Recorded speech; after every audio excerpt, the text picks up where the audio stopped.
अस्सलामुअलैकुम। Supreme court of Pakistan से मैं हूं इब्रार हुसैन अस्तोरी। और नाज़रीन, आज चीफ जस्टिस काजी फाइज ईसा की सरबराही में 9 रुकनी लाजर बेंच ने शहीद जुल्फ़िकार अली भुट्टो साबिक़ वज़ीर-ए-आज़म के रेफरेंस के हवाले से 11 साल बाद केस की समाअत की। और ये पहली समाअत थी 11 साल बाद। यकीनन आज पीपल्स पार्टी के जो चेयरमैन हैं पीपल्स पार्टी के बिलावल भुट्टो ज़रदारी, वो पेश हुए। और उसके साथ साथ साबिक़ सदर आसिफ अली ज़रदारी, जिन्होंने 2011 में ये रेफरेंस दायर किया था जुल्फ़िकार अली भुट्टो की फांसी के हवाले से कि उसे अदालती कत्ल करार दिया जाए, इस हवाले से वो पेश हुए। पीपल्स पार्टी की क़यादत यहाँ पर मौजूद थी और उनके वकला पेश हुए, अटॉर्नी जनरल पेश हुए, और फिर अहमद रज़ा कसूरी वो अदालत के सामने पेश हुए। और आज कमरे अदालत में दौरान समाअत क्या कुछ हुआ वो टीवी में बराह रास्त भी नशर किया जाता रहा।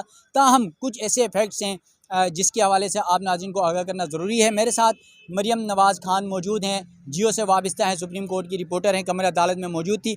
मरियम, आज कमरे अदालत में पहली समाअत थी 11 साल बाद। चीफ जस्टिस काजी फाइज ईसा, तमाम जजेस नए थे बेंच के अंदर, तो क्या कुछ हुआ ज़रा नाज़रीन को बताएगा।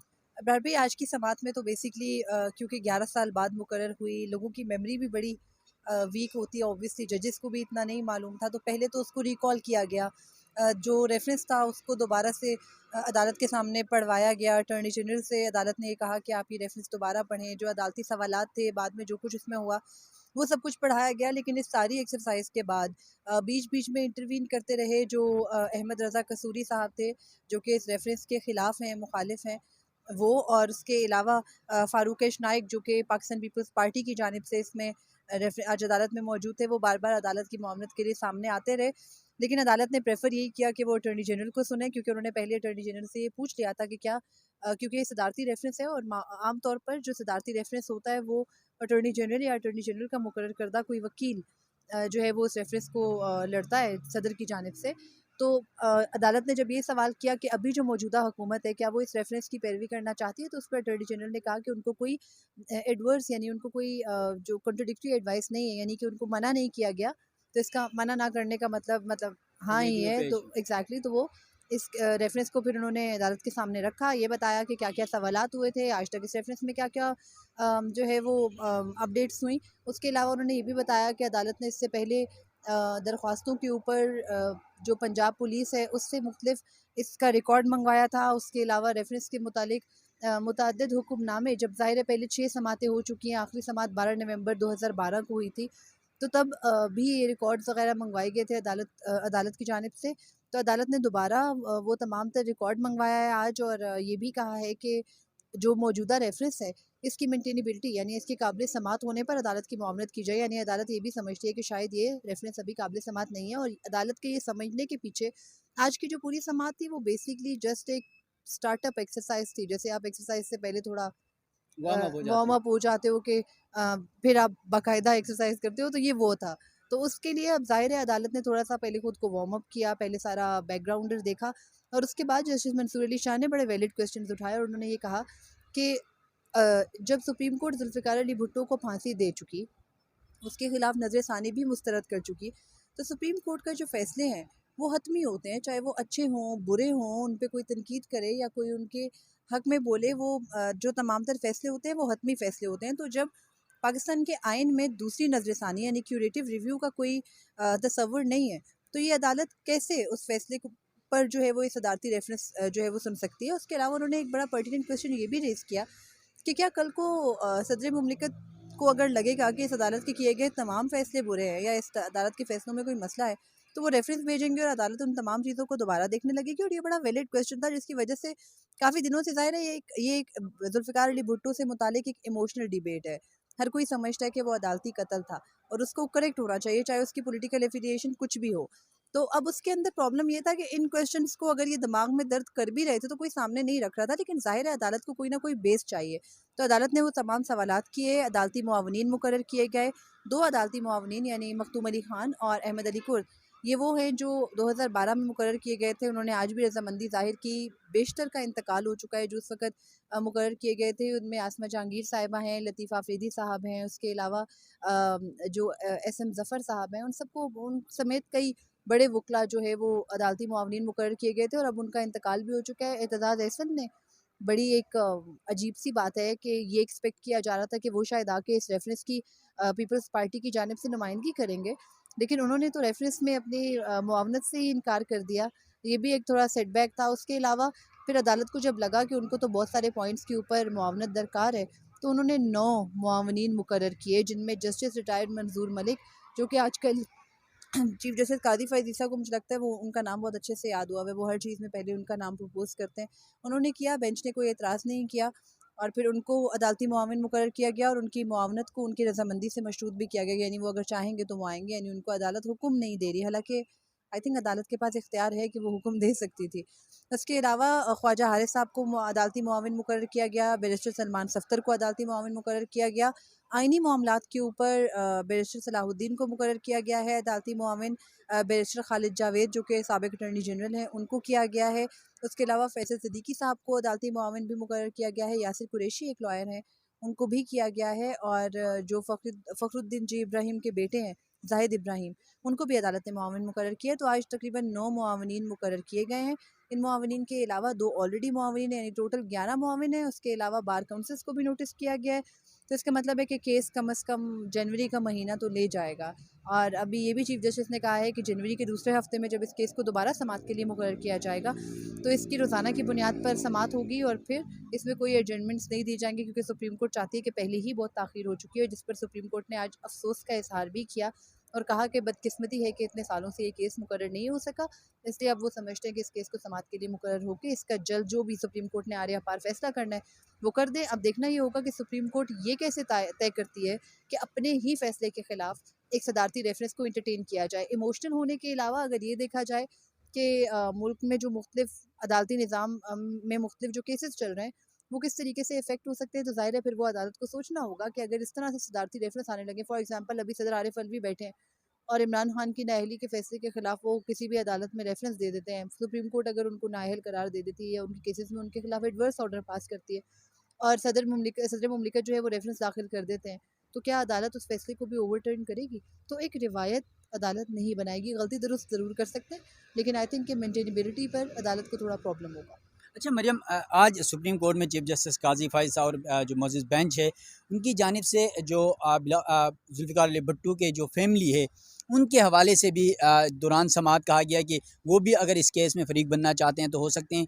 तो उनमें क्या उनकी फैमिली के हवाले से कुछ बताया गया? क्योंकि हम देखते हैं कि जुल्फ़िकार अली भुट्टो की जो उनकी अपनी फैमिली थी, उनके वारिसीन में से तो कोई नहीं था, क्योंकि उनकी बेटी के वारिसीन में से था, बेटे के वारिसीन में से तो कोई नहीं था। तो क्या ये किस-किस को जो है नोटिस हुआ है और किस-किस को इस केस में फ़रीक बनने के लिए इजाज़त दी गई है? अदालत ने सिर्फ हुक्म ये दिया है कि अगर जुल्फ़िकार अली भुट्टो की, क्योंकि एक बेटी हयात है, वो समझती हैं या फिर नुसरत भुट्टो गालिबन, और उसके अलावा जो उनके पोते पोतियां हैं या उनके नवासे नवासियां हैं दीगर, अगर वो ये समझते हैं कि उन्हें इस केस में आके प्लीड करना चाहिए तो वो ज़रूर आ सकते हैं। अब इसमें वर्सा वाले मामले में तो देखें, अदालत तो ये तय नहीं कर सकती या आप या मैं ये तय नहीं कर सकते कि बिलावल भुट्टो उनके वारिस हैं या फिर जुल्फ़िकार अली भुट्टो जूनियर उनके वारिस हैं। अगर जुल्फ़िकार अली भुट्टो जूनियर को नहीं है इंटरेस्ट अपने दादा का रेफरेंस प्लीड करने में और बिलावल भुट्टो समझते हैं कि वो प्लीड करें, इसके पीछे मुतअद्दिद रीज़न्स हैं। पाकिस्तान पीपल्स पार्टी के साथ जो एक अ, जिसे कहें बदकिस्मती है उनकी कि उनके जो प्रोमिनेंट फिगर्स हैं, जुल्फ़िकार अली भुट्टो को सज़ाए मौत सुनाई गई, बेनज़ीर भुट्टो का कत्ल हुआ, तो ये वाली थोड़ी-सी उनकी इमोशनल साइड है लेके, जिसको आई थिंक कि आप या मैं भी अगर क्वेश्चन करते हैं तो लोग हमें बहुत बुरा भला कहेंगे। लेकिन बहरहाल क्योंकि बिलावल भुट्टो इस वक्त चेयरमैन पीपल्स पार्टी हैं, सियासी मकासद भी होते हैं हर एक चीज़ के और सियासी असरात भी होते हैं, भले सियासी मकासद ना हो लेकिन असरात ज़रूर होते हैं और वो होंगे भी। और शायद वो उन सियासी असरात की वजह से ज़्यादा इस रेफरेंस को सीरियसली लेके चल रहे हैं। और आपको पता है इलेक्शंस के दिन हैं आज, केस की समाअत के दौरान जो भुट्टो साहब को जिस वजह से फांसी दी गई थी, जिन साहब के कत्ल की वजह से, उनके बेटे अहमद रज़ा कसूरी अदालत में मौजूद थे। उन्होंने ही जुल्फ़िकार अली भुट्टो के ख़िलाफ़ अपने वालिद के कत्ल की एफ़आईआर भी करवाई थी और उन्हीं की एफ़आईआर के ऊपर फिर बाद में जुल्फ़िकार अली भुट्टो को फांसी भी हुई थी। तो वो अदालत में मौजूद थे और उन्होंने ये कहा कि सुप्रीम कोर्ट से बार बार इस्तदा की कि आप इलेक्शंस के बाद इस केस को मुकर्रर करें और इलेक्शंस के बाद इस केस को मुकर्रर इसलिए करें क्योंकि अभी अगर सुप्रीम कोर्ट इलेक्शन से पहले इस केस का फैसला करती है तो वो किसी भी तरह से इलेक्शन कैंपेन के अंदर इस्तेमाल कर सकते हैं पीपल्स पार्टी वाले। लेकिन अदालत ने यही कहा कि वो जनवरी के अंदर इस केस को ख़त्म करना चाहते हैं। और ज़ाहिर है अदालत की अपनी रीज़न्स और एजेंसी हैं, उससे किसी को क्या फ़र्क पड़ता है क्या नहीं पड़ता, ये अदालत को मालूम तो है, लेकिन वो इसको खातिर में लाना नहीं चाहती। अच्छा मरियम, आखिरी सवाल आपसे। दौरान समात चीफ जस्टिस काजी फ़ाइज़ साहब ने जब शुरू हुई समात, तो उस वक्त जजेस के हवाले से उन्होंने कुछ बातें की। कहा कि 2 जजेस जो है इस बेंच का हिस्सा रहने से उन्होंने माज़रत की। फिर एक और सीनियर जज का भी उन्होंने हवाला दिया। तो ये 3 जजेस कौन से जजेस हैं जिन्होंने इस मुकदमे को सुनने से माज़रत की? उनकी क्या वजूहात थी और क्या कहा गया चीफ जस्टिस की जानिब से? देखिए चीफ जस्टिस ने ये कहा कि क्योंकि बेंच वो लार्जर बेंच बनाने लगे थे, सीनियर जजेस ने मना कर दिया और एक जज ने माजरत कर ली। एक जज की माजरत के बारे में तो हम कंफर्म नहीं, जस्टिस अतर मिनल्ला ने इस बेंच में बैठने से माजरत की थी। उसकी रीज़न्स एक तो वो इस पर पहले कमेंट कर चुके हैं, दूसरी बात यह है कि उनकी एफिलिएशन रही है उस बेंच के साथ जिसने जुल्फ़िकार अली भुट्टो को सज़ा सुनाने वाला जो बेंच था, उससे जो डाइसेंटिंग ओपिनियन थी जिन 3 जजेस की, उनमें से एक जज जस्टिस अतर मिनल्ला के ससुर हैं। ये I can not confirm but this is what we know. तो ये उन्होंने इस बुनियाद पर शायद फैमिली वाली रीज़न की वजह से, या फिर ये भी कि जब जस्टिस अतर मिनल्ला जज बनने से पहले उनकी एफिलिएशन पाकिस्तान पीपल्स पार्टी के साथ बड़ी स्ट्रॉन्ग थी, और जाहिर है कि जब आपकी एफिलिएशन आप जाले जो होते हैं तो फिर वो इस बेंच में बैठना चाह रहे, और ये बिल्कुल वैलिड रीज़न है। उसके अलावा जो 2 सीनियर जजेस की बात हो रही है, आपको भी पता है जस्टिस नहीं। जाजुल एहसन और जस्टिस मुनीब अख्तर 2 सीनियर जज हैं, और उन्होंने खुदा जाने किस वजह से इस बेंच में बैठने से मना किया। शायद वो उनका ज़मीर नहीं इजाज़त दे रहा कि वो इस तरह के रेफरेंस को सुने। देखिए, रेफरेंस में कानूनी सवालात तो जो आज जस्टिस मंसूर अली शाह ने रेज़ किए वो अपनी जगह पर मौजूद हैं, और अब प्रॉब्लम तो ये है कि इस रेफरेंस के ऊपर अगर कभी भी किसी ने अपनी कोई भी ओपिनियन दी है तो उसको उस बेंच का हिस्सा नहीं होना चाहिए। और आज आपने देखा समाज जब ख़त्म हुई तो तैयब बलूच साहब ने एक तरफ इशारा किया, जो कि चीफ जस्टिस काजी फ़ाइज़ ईसा के हक़ में नहीं जाता। उन्होंने बिलावल भुट्टो से जब हमारी मुलाकात हो रही थी, तैयब बलूच हमारे प्रेस एसोसिएशन के सदर हैं, और उन्होंने कहा कि काजी फ़ाइज़ ईसा ने एक जगह कहा था कि जियो न्यूज़ पर जब नसीम हसन शाह का इंटरव्यू चला था तो उन्होंने कहा था मेरे ऊपर प्रेशर है, तो अगर उनके ऊपर प्रेशर था तो उनको इस्तीफ़ा दे देना चाहिए था। तो इसका मतलब है कि काजी फ़ाइज़ ईसा अपनी एक ओपिनियन फॉर्मुलेट ऑलरेडी इस पॉइंट के ऊपर कर चुके हैं, तो टेक्निकली उनको भी इस बेंच के अंदर नहीं होना चाहिए। लेकिन अगर कुछ जजेस ने इसके ऊपर बेंच पे में बैठने और सुनने से माजरत की है तो ये टोटली उनकी सवाबदीद है। सुप्रीम कोर्ट ने एग्जैक्टली उतने ही मेंबर्स का बेंच बनाया है जितने मेंबर्स का बेंच भुट्टो के सज़ा वाले मामले पर बनाया गया था। वो अलग बात है कि फिर वो 7 जजेस उकड़ के रह गए थे, और उसकी भी बड़ी टेक्निकल रीजंस थी। अदरवाइज़ भुट्टो साहब की फांसी का जो मुकदमा था वो मेजॉरिटी से डिसाइड ना हो पाता। तो ये सारी चीज़ें हैं। सुप्रीम कोर्ट अपनी गलती दुरुस्त करना चाहती है, लेकिन गलतियाँ दुरुस्त करने के लिए क्या कोर्स, क्या तरीक़ेकार अपनाया जाएगा, ये सुप्रीम कोर्ट को देखना होगा, क्योंकि वो फिर आइंदा आने वाले हर केस के ऊपर लागू होगा। थैंक यू मरियम, यकीनन आपने हमारे नाज़रीन के सामने सुप्रीम कोर्ट में होने वाली इस समात का तमाम अहवाल रखा, और सुप्रीम कोर्ट की जानिब से आज 9 मावनीन मुकर्रर किए गए हैं। इसके अलावा 2 मावनीन और हैं, 11 मावनीन टोटल हो जाएंगे, और जो अदालत की मावनत करेंगे इस मुकदमे में लीगली ख़ास तौर पर। और सुप्रीम कोर्ट ने जनवरी के दूसरे हफ्ते तक इस मुकदमे की समात मुलतवी कर दी है। जुल्फ़िकार अली भुट्टो के अगर वारसीन में देखें तो बिलावल भुट्टो चेयरमैन पीपल्स पार्टी हैं, वो यहाँ पर आ जाए थे। इसके अलावा उनके दामाद हैं आसिफ अली ज़रदारी, जो बेनज़ीर भुट्टो शहीद के शोहर हैं, वो यहाँ पर मौजूद थे। उन्होंने मीडिया से टॉक की। फिर उसके बाद जिस तरह मरियम ने बात की कि प्रेस एसोसिएशन के जो सहाफ़ी हैं उनसे उन्होंने मुलाकात की। तैयब बलोच साहब ने जिस तरह माजी में हमने देखा था उसी तरह आज फिर एक तकरीर बिलावल भुट्टो के सामने की, और उसमें भी चीफ जस्टिस काजी फ़ाइज़ ईसा का जो हवाला दिया। जिस तरह मरियम ने बात की तो इसका मतलब है कि काजी फ़ाइज़ ईसा को भी इस बेंच का हिस्सा नहीं रहना चाहिए था। लेकिन अब जजेस के अपनी मर्ज़ी भी है, और इतना उनके पास इख्तियार भी है कि वो रहना चाहे इस बेंच का हिस्सा या नहीं रहना चाहे। जिस तरह 3 जजेस ने, चीफ जस्टिस काजी फ़ाइज़ ईसा ने खुद कह दिया कि वो नहीं रहना चाहते, तो इस तरह वो 3 जजेस सीनियर बेंच का हिस्सा नहीं है। अब देखना ये है कि जब जनवरी के दूसरे हफ्ते से ये समात रोज़ाना की बुनियाद पर शुरू होगी तो इसमें क्या कुछ होने जा रहा है। और फिर 8 फरवरी को इंतखाबात हो रहे हैं, और बहुत सारे लोगों का ये ख्याल है कि पीपल्स पार्टी के लिए जो प्लेइंग फील्ड है वो सुप्रीम कोर्ट मुहैया करने जा रही है इस मुकदमे के ज़रिए। एक ये तासुर भी सहाफ़ियों के दरमियान, वकला के दरमियान, अवाम के दरमियान ये भी दिया जा रहा है। तो ये सब कुछ सवालात ज़रूर हैं, लेकिन इस रेफरेंस का क्या हल निकलता है? क्या सुप्रीम कोर्ट ऑफ पाकिस्तान अपने ही फैसले को ख़त्म कर देती है और इसे अदालती कत्ल करार देती है? तो फिर जिस तरह मरियम ने बात की कि एक कोई भी सदर जो है वो माजी के फैसलों को लेकर सुप्रीम कोर्ट रेफरेंस दायर करेंगे, तो फिर उस पर क्या होगा? जस्टिस मंसूर अली शाह ने भी इस पर बड़े सवालात उठा दिए हैं। ये सब कुछ दोबारा जब समाअत होगी सुप्रीम कोर्ट में उस हवाले से पता चलेगा तो आप नाज़रीन को आगाह करेंगे। अपने मेज़बान इब्रार हुसैन अस्तूरी को दीजिएगा इजाज़त। अल्लाह हाफिज़।